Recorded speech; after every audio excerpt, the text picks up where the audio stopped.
Hey Aquarius, welcome, welcome. How are you? I am bringing you Twin Flame reading for the collective of Aquarius Sun and Rising. I did your morning musing this morning, so if you missed that, at the very end of this video, a little thumbnail will pop up on the end screen that you can just click on. It'll take you right there. It was a very powerful reading. Lots of major arcana showed up in a very, very small spread. So you may want to take a look at that, especially if the messages here don't speak to you. Perhaps that one will. Also, what else? So these readings that I do here are not generally date or time specific. I trust that whenever you come upon the message, if it speaks to you, then it's your message. But we are in the energy of the Leo full moon, the wolf moon in Leo. And the reason why that might impact you a little bit more is because Leo is directly across from Aquarius on the zodiac wheel, which means that there's the polarity. Okay, so there's the push-pull dynamics. So I just wanted to make you aware of that. I hope you've done your full moon ritual. It's not too late if you haven't, to celebrate all that you've accomplished, all the little wins in since the last full moon. Express your gratitude. I do mine, I just handwrite it, and then your release.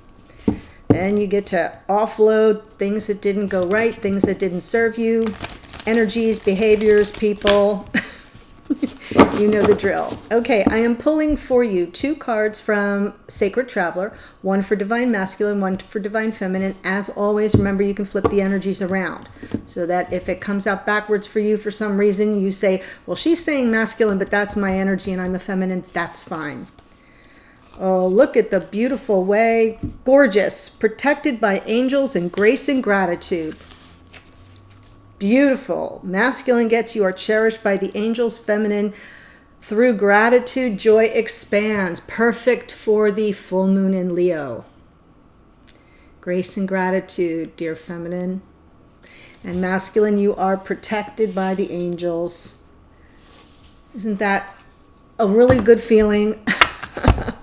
I know I feel protected lately.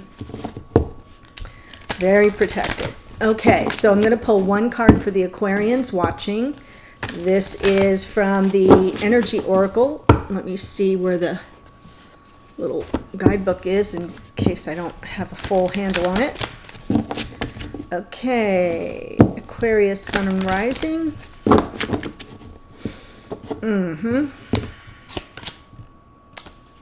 Well, hello. Card 33, Door to Romance. 33. Master number, sacred number, angel number, we don't reduce it. Powerful. Door to romance.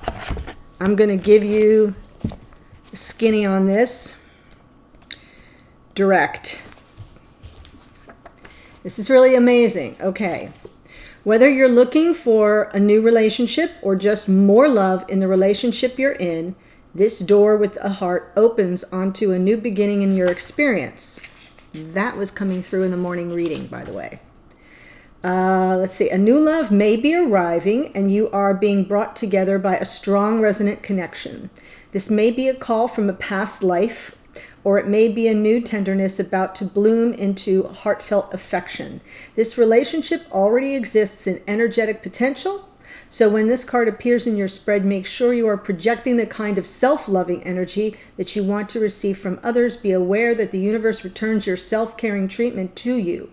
It's ready to open that door. Are you? Now, in the morning spread, don't forget we had the Ace of Wands, what you could expect. The Ace of Wands with, I want to say, the Knight of Cups and the Ace of Pentacles.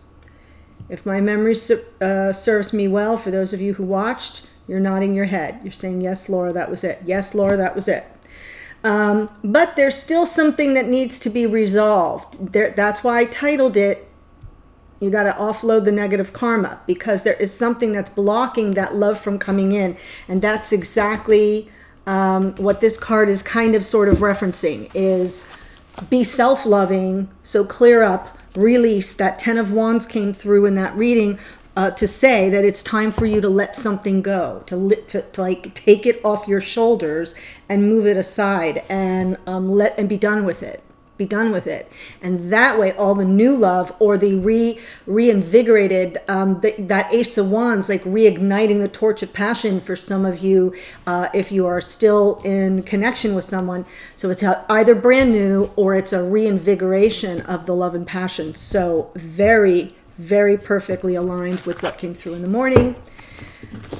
I was fascinated by that reading, actually, because it went fast, because you often don't really need to clarify a lot of the major arcana, especially when they come out like boom, boom, boom in a row.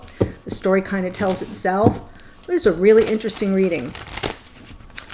I hope you check it out. I want to be able to keep doing those. If you don't watch, I can't do it. Okay, let's see what's going on in your connection. Seven of Pentacles. There was the Knight of Wands, was in your other reading too. So now we're getting that. This is the person returning from the past with passion, Sagittarian energy. Seven of Pentacles for the masculine, stepping into the reading very, very patient. Sort of a nod to understanding that there's a natural order to things. This is not the same as the wheel. It's not divine order, but it's sort of like nature's order. And there's this willingness to wait for things to kind of grow or bloom organically. Nice. I don't mind the Seven of Pentacles when it shows up. I know people go, oh my God, how much longer do I have to wait? But there's something about the Seven of Pentacles that, look at the attention. He's just looking at it. What do I need to do for you, flowers? Or I'm calling them pentacles, but it could be fruit, it could be vegetables, it could be flowers, it could be a crop, right? He's looking at it. The Seven of Pentacles is the gardener of the tarot, and it's as if he's looking at it saying, what do you need? What can I do to kind of keep you growing and becoming more abundant? Sometimes it represents impatience, though, so we will look at the clarifiers. What is going on here? Set the deck down in the middle of a shuffle. Okay. So now that we have the beginning, Eight of Swords in the past, some stuck energy. King of Swords.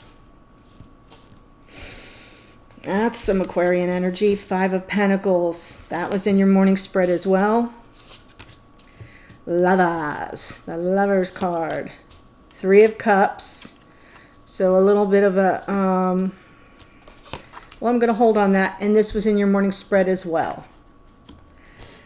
The only reason why I have them spread out a little funny is because of the way I clarify. So this is future facing. For the masculine, some energy around instability.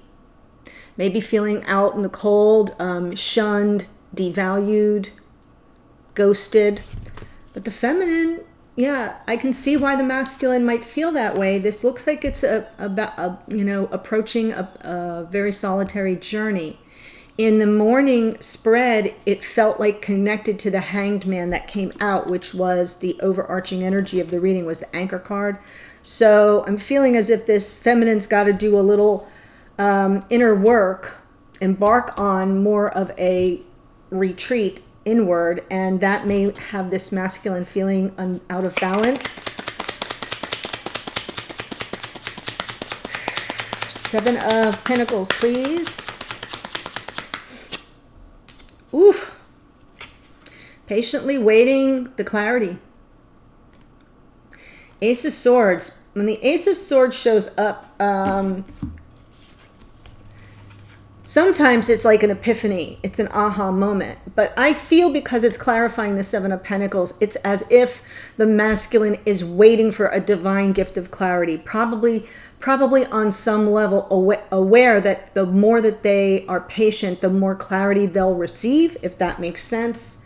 Could be about a truth. I'm seeing the Swords energy here, Aquarius, in the King of Swords. And the Three of Pentacles.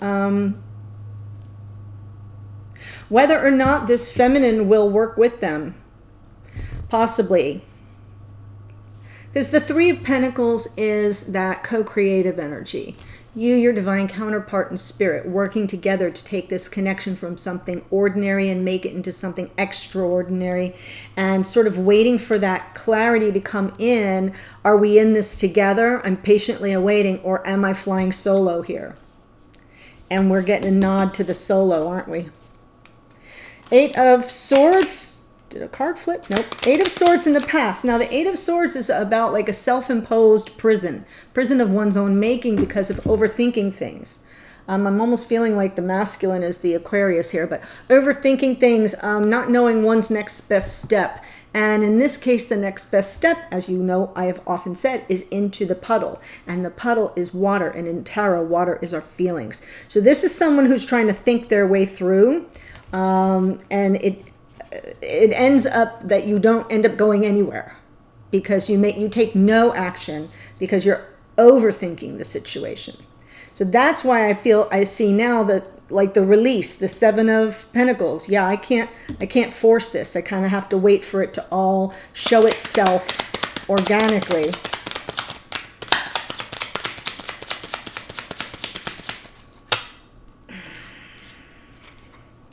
Wanting to reconcile, but feeling stuck, overthinking every little thing. The Six of Wands is all about creating that win-win outcome. This is a homecoming. This is coming back from battle and saying to the King of Swords, hey, no men were lost, or, no blood was shed. Our kingdoms made peace. So we can go about our lives. And I feel as if, in a way, this masculine was overthinking that return, that reconciliation. Not sure how to do it. I'm just going to leave it there. You know, what was on the bottom there is that Six of Swords. I will take that because the two sixes didn't come through because the masculine was stuck, overthinking, but wanting the reconciliation and the peace of mind. Let's get beyond all this drama or turbulence. Present experience, King of Swords. I want to do things the right way. The King of Swords lives by a code. It's someone who very much cares about how they're perceived, so their reputation is important to them. These are people that have high standards and high ideals, very intelligent, high-minded, self-critical. But sometimes they're a little detached. They're not so warm and fuzzy. All the kings have extra swords. All the queens have extra cups. So this is swords on swords, which can be very steely and kind of cool. So right now it feels as if this masculine is focused on the integrity, the truth, the honor, the high ideals and standards, waiting for the ace to come in, the Ace of Swords. Is this something we can work through together?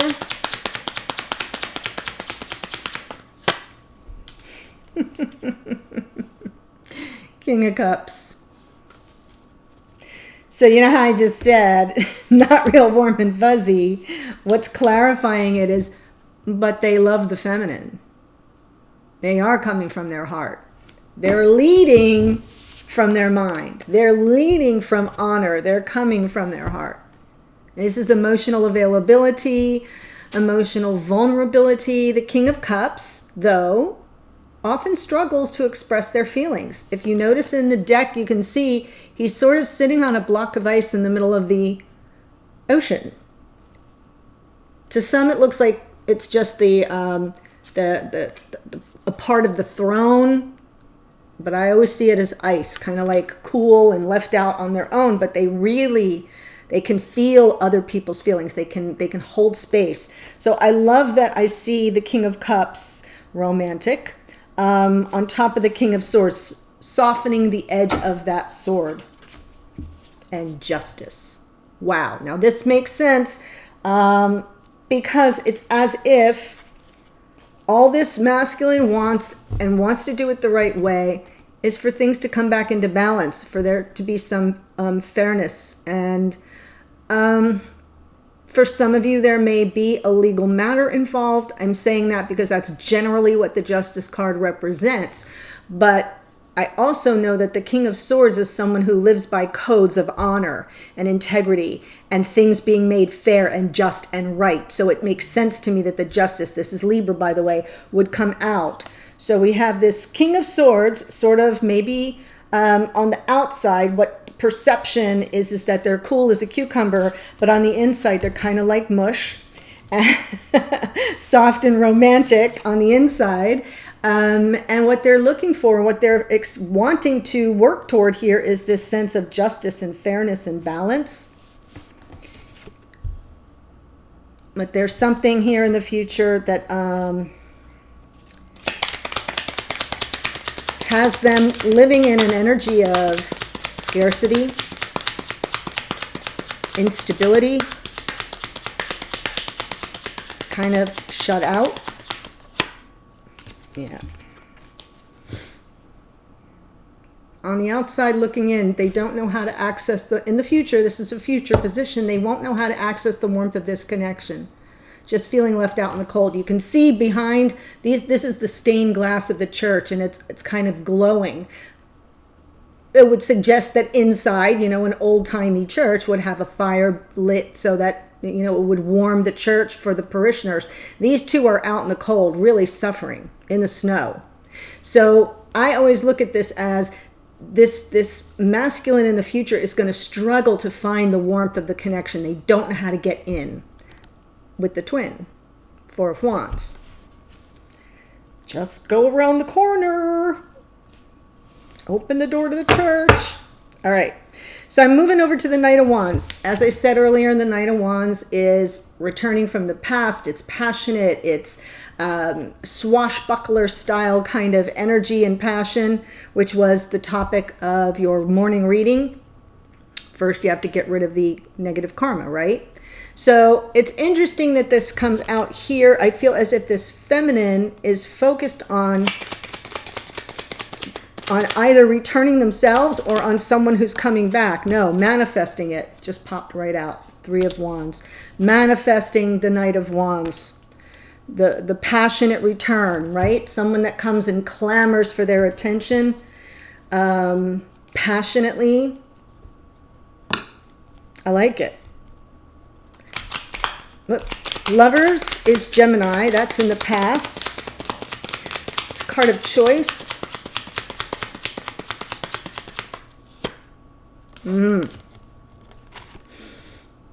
Five of Swords. Well, there's some negative karma. Temperance. Wow. So more patience. The Temperance is more Sagittarian energy. So I've got Sag, and I had the wheel upstairs. So you may be dealing with a Sagittarius or have that present in your chart. But at any rate, I think in the past there was some sabotage of the connection. Someone self-sabotage or someone coming in the picture. I'm saying someone else because I see the Three of Cups. So I'm sort of getting that hint that there might be someone else in the mix or someone that sabotaged the connection. Doesn't have to be anything nefarious. Can be a meddlesome family member, friends. It can be an ex that isn't, still feels that they have some kind of control because we had that devil energy from the morning spread. So that's what I'm feeling here. It feels like a setup. And this feminine kind of, between around the reunion or the union of the twins. And here's the Temperance card. So feminine kind of pulls back and says, you know what? I am going to exercise restraint, self-control. And I know that I have the power to alchemize this situation. This is an alchemy card, right? The flow, flow, flow, everything coming into flow. That's what the angel is doing with the two chalices there. So so instead of getting in the mix of whoever was the saboteur, the feminine just opted out. Now, not completely out, but sort of didn't play. Temperance, right? I'm the bigger person here. I can exercise self-control. I don't have to get down in the mud with the pigs. That's the feeling I'm getting from that part of the reading. Here's where it gets dicey. Three of Cups is the present experience in this connection for the feminine. While this masculine is looking for balance and fairness, or possibly divorce or separation, legal, right? The feminine's kind of got this third-party energy creeping in the mix. Feels like unfinished business to me. Yep, absolutely. Queen of Wands, there's the karmic partner. So I feel as if there was someone else in the picture. Queen of Wands in this case represents a third party. The kind that takes no prisoners. I'm not suggesting anything against the Queen of Wands. I actually like to embody that energy myself in terms of, you know, leadership and passion and creativity and all the wonderful aspects. But, you know, all cards can come through reversed, and it's just very common. See the little black cat? That this Queen represents sort of an archetype of a karmic partner in feminine form. So I'm feeling as if there's been a third party here. Let me continue to pull right off the top. Someone's being complacent about it. What's on the bottom? Needing to heal. So that's why the feminine's going to go on this solitary journey, because it seems to me that the feminine is seeing that this masculine may not be dealing with the karmic energy. And it's still present. It's been interfering. The masculine felt trapped by it, very likely. Now is waiting to kind of resolve whatever the formalized process would be. And then in the future feels kind of left out in the cold by the feminine. But the feminine's just on a solitary journey of self-awareness, personal growth, going deep. And it can be reclusive energy, by the way. Wow, King of Wands. More on that, please. And the four Pentacles, wow. And I will take the 2. I will take it. It just caught my eye. I feel on some level the inner work is about figuring out what the feminine wants to do, right? What path do you want to take, feminine? The 2 of Wands shows you the world. You can see the world. It's in the palm of your hand, but you have to decide which path you're going to take. What do you want? All possibilities are on the table. What do you want? So I feel that's part of the solitary journey of the Hermit here, Virgo energy. The 2 of Wands. What's between that? A King of Wands and a 4 of Pentacles. So the King of Wands, now this is someone who's coming at the feminine passionately. I see what I want. I know what I want. I see it, I want it, I claim it, it's mine.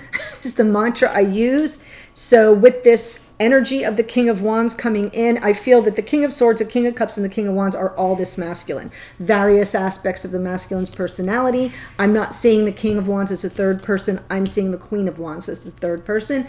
And what we have here is the 4 of Pentacles, which is the feminine kind of creating boundaries, right? Shielding their heart. Look at that center pentacle. What a vice grip on that center pentacle, covering the heart chakra. So the 4 of Pentacles is about pulling back a bit, and it's about self-protection and guardedness. And that's why underneath is the 2 of Wands. I have to choose my path.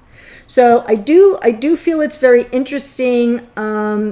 This reading does connect to the morning a bit, but not entirely. So there may be more messages for those of you who didn't check out the morning musing. Make sure you check that out. But I am feeling as if we're tying up some loose ends here. The Door of Romance speaks more to the morning musing, actually, but this may be the work that has to be done before we can get to that. So if this is speaking to you, Aquarius, you know what I'm going to say. I'm taking it to the extended. There's a link right below in the description box below the video. First or second sentence, it should say click here for your extended. I'm going to do a 3-card pull and clarify that. Similar to the morning spread, but based on these energies now. And then a message from the divine masculine to the divine feminine, and the message from the feminine to the masculine. One card for you, Aquarius, from your higher self, spirit of the universe. Let's see what advice comes in for you there. And then the outcome position. What can you expect going forward? What might come on the path for you? So good to see you. If you're joining me at the extended, I'll see you there in a second. Otherwise, have a great weekend, and I'll see you in a future reading. Bye.